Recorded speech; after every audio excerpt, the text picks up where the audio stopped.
Well, everybody, welcome back to the channel. It's been a little while since I've been in a hangar getting anything done. In fact, really the only thing I've accomplished since the last video was that I have removed the wings from the Super Duty and I've kind of rearranged my hangar a little bit. I put the pits on the right-hand side and the cruiser on the left-hand side because the pits is smaller and that just makes more room over there to start building the paint booth. Well, maybe not so much the paint booth itself, but if you remember from when I painted my cruiser, I had a whole big wooden structure over there I called a jungle gym, and it was just to hang different parts on to let me paint.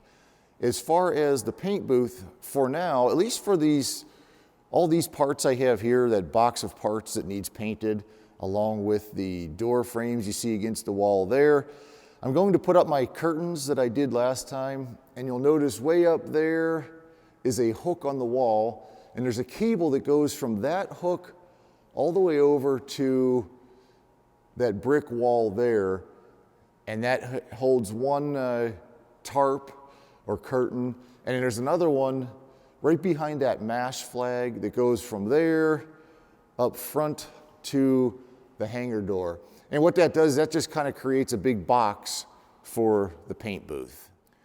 I have this wing upside down because I just installed all of these nut plates around here for the access panel for the heated pitot tube. So I wanted the wing upside down for that.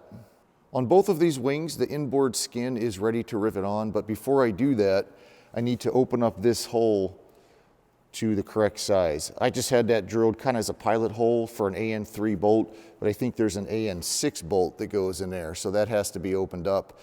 And it's easier to drill this out without this skin hanging over, so I'll drill this out and then be able to rivet on this inboard skin.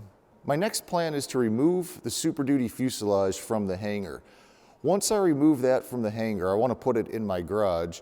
I'll be able to take this pits and move it to that back corner, which you could probably tell would free up this entire corner of the hangar for the paint booth.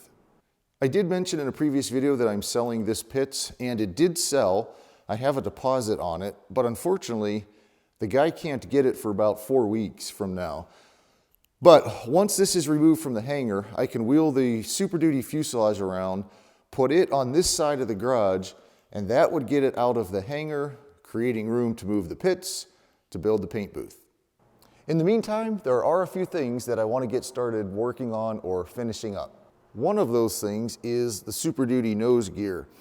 These hockey pucks here, which is a suspension system for the nose wheel, this is not adjusted properly. I just put it on here to put the nose gear on, just to have the airplane on the wheels.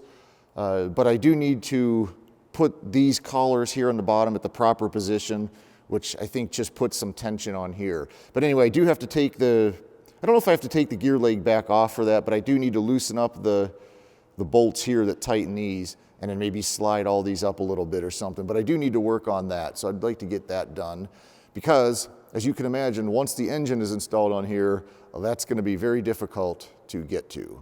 You guys might remember that I never did finish building the flaperons or the leading edge slats. So I've moved this workbench over here, and I think since it's still a little bit too cold to paint and I still have to build the paint booth and get the fuselage out of here, there's really not much else I can do. So I think I'm going to start working on the flaperons and the slats. So I've got this workbench to move over to kind of the workshop area of the hangar so that I can get started on that.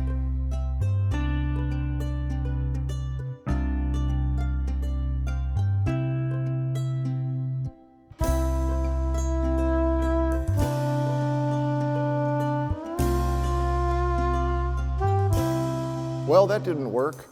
The cable was about 3 inches too short. Now, I know for a fact that I did not have a turnbuckle on the wall, and I just have one on this side the last time I did this paint booth.